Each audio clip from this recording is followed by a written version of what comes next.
Good morning, folks. We've got news on deep space, dark matter, methane. We watched the pot call the kettle black. We've got weather as well, but we're starting with our star over at spaceweathernews.com. Last 24 hours appear as calm as the previous day. Definitely no solar flares or eruptions. Top thing to notice is that the coronal hole does not reach the equator. The dark patch near its south end is just a bit darker and less populated, but no open fields. Keep that in mind as the solar wind drops out, yet another coronal hole unable to do much geomagnetically. We expect the KP to remain low until the next stream arrives. But looking at 211 angstroms could fool you as to when that might be. If indeed that equatorial patch is not a coronal hole, no open fields, it has no intensified solar wind and won't affect Earth. The northern part of the coronal hole may be too far north. We'll know after Saturday when the stream is expected to arrive or miss. Top quake of the day was a 5.9, 500 kilometers deep in Fiji. We are now 20 days without a magnitude 6 earthquake, and remember, we expect about 3 of those per week. Satellite data has solved a methane mystery. When you add up the natural and human emissions, the totals soar way past what is actually observed in the environment. The study on burn zones here indicates that the burned area has been steadily dropping worldwide each year, but that steady drop equates to a huge reduction in methane emissions, such that those previous estimates that didn't make sense now make more sense in reality.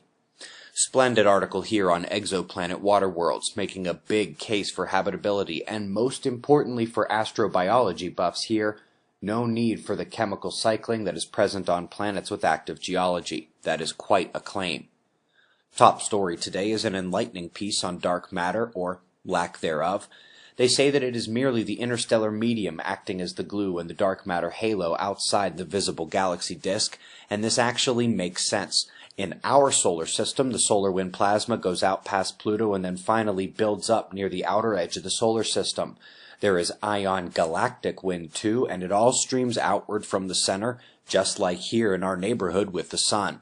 Apparently, that mass, just over a fraction of our galaxy's age, could account for the effects blamed on dark matter. Speaking of blame, there is a very poorly written climate article on NOAA's climate page explaining why the 120 years of data trends for February begins to look a little different if you look at just the last 30 years.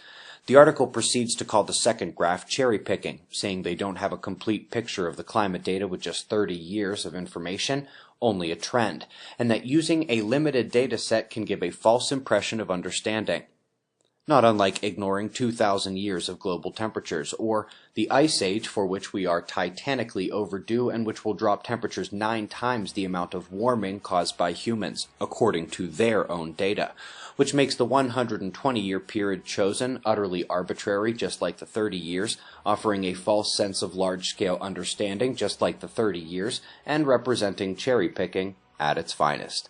Folks, if you missed last night's conference info video, it has all the details. One last chance to win tickets over on our Facebook page. Last couple weeks of registration here. Hope to see you in the desert. Conference is about 40 days away. For website members at suspiciousobservers.org, you already have your first 2 deeper looks of the year, including a new concept introduction for space thrusters. We've got wind maps and shots of our star to close. We greatly appreciate your support, and we'll do this all again tomorrow, right here, but right now it's 5:15 a.m. in the new Valley of the Sun. Eyes open, no fear. Be safe, everyone.